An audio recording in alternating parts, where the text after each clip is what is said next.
जब जब भारत में वीरों की कथा सुनाई जाएगी,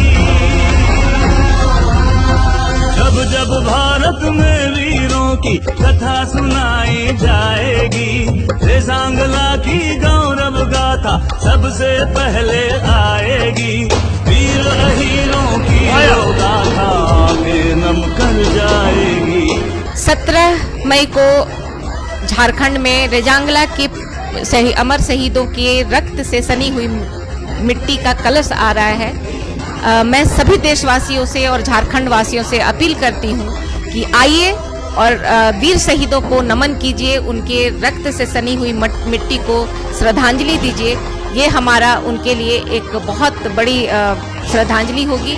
देश के लिए मर मिटने वाले रेजांगला के वीर शहीदों की मिट्टी राजधानी रांची आ रही है। 17 मई को राजधानी रांची के IMA हॉल में भाग लेकर उन्हें नमन करें और श्रद्धांजलि यात्रा में शामिल हों। जय हिंद।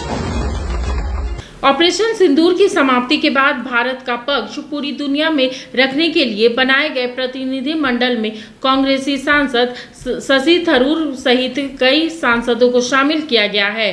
कांग्रेसी सांसद शशि थरूर का नाम शामिल होने पर कांग्रेस के अंदर बवाल मचा हुआ है।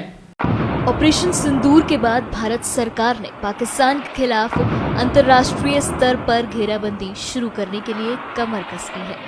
इस घेराबंदी के लिए भारत सरकार ने बहुदलीय प्रतिनिधि मंडल की 7 नामों वाली सूची जारी की, जिसमें विभिन्न पार्टियों के सांसदों के नाम मौजूद रहे। ये दल विदेशों का दौरा कर भारत सरकार के ऑपरेशन सिंदूर के बारे में बताएगा और पाकिस्तान द्वारा किए गए पहलगाम आतंकी हमले के तथ्यों को सामने रखेगा। इस बहुदलीय प्रतिनिधि मंडल के गठित होते के साथ ही कांग्रेस सांसद शशि थरूर के नाम पर राजनीति भी शुरू हो गई है।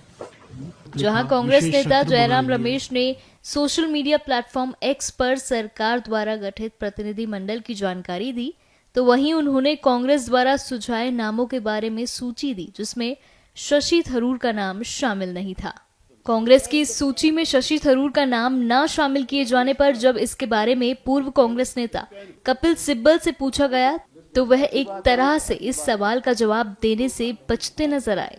सरकार के लिस्ट में सरकार के लिस्ट में थरूर हैं, सरकार ने जो लिस्ट जारी की अच्छी बात है, तो अच्छी बात है, लेकिन पार्टी की लिस्ट में थरूर साहब नहीं है। इस सिचुएशन में मैं इसमें मुझे क्या लेना देना है पार्टी, मैं तो जो पुरानी परंपरा रही है मैं तो उसके बारे में बात कर रहा हूँ, ठीक है ना। वो तो हर एक राजनीतिक, आप चाहेंगे थरूर साहब को? नहीं, मैं चाहने का मैं तो बड़ी चीजें चाहता हूँ, मैं तो चाहता हूँ कि पत्रकार भी साथ में जाएं। अगर आप ये डेलीगेशन बनाते, क्या आप डेलीगेशन? पहली बात तो मैं अगर बनाता तो ऐसी बात होती तो मैं क्या करता, ये तो मैंने आज सोचा नहीं है और न मैं आपको जवाब देने वाला हूँ। सरकार द्वारा अपना नाम शामिल किए जाने के बाद कांग्रेस नेता शशि थरूर ने सोशल मीडिया प्लेटफॉर्म X पर अपनी खुशी साझा की और बताया कि वो सर्वदलीय प्रतिनिधि मंडल का नेतृत्व करने के लिए भारत सरकार के निमंत्रण से वो सम्मानित महसूस कर रहे हैं और राष्ट्रीय हित के लिए किसी भी तरह से पीछे नहीं रहेंगे। उन्होंने लिखा,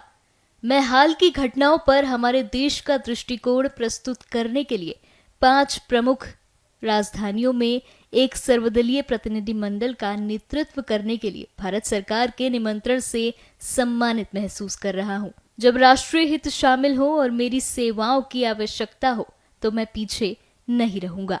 7 सदस्यीय सर्वदलीय प्रतिनिधि मंडल इस महीने के अंत में संयुक्त राष्ट्र सुरक्षा परिषद के सदस्यों सहित प्रमुख साझेदार देशों का दौरा करेगा, जहां ये प्रतिनिधि मंडल अंतर्राष्ट्रीय स्तर पर भारत का रुख करेगा। ये दौरा 23 मई से शुरू होकर 10 दिनों तक चलने की उम्मीद लगाई जा रही है।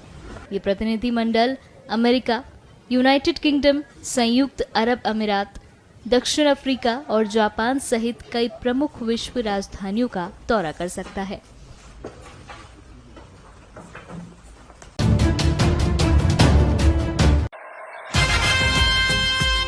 लाएंगे अखिलेश इस बार पीढ़ी सरकार, लाएंगे अखिलेश इस बार पीढ़ी सरकार। हमारे माननीय राष्ट्रीय अध्यक्ष जी को विचारों को, समाजवादी पार्टी को विचार को मानते हुए हमारे पार्टी में आए और माननीय राष्ट्रीय अध्यक्ष जी को विचारधारा को और उनका सारे आंदोलन को देखते हुए जुटे।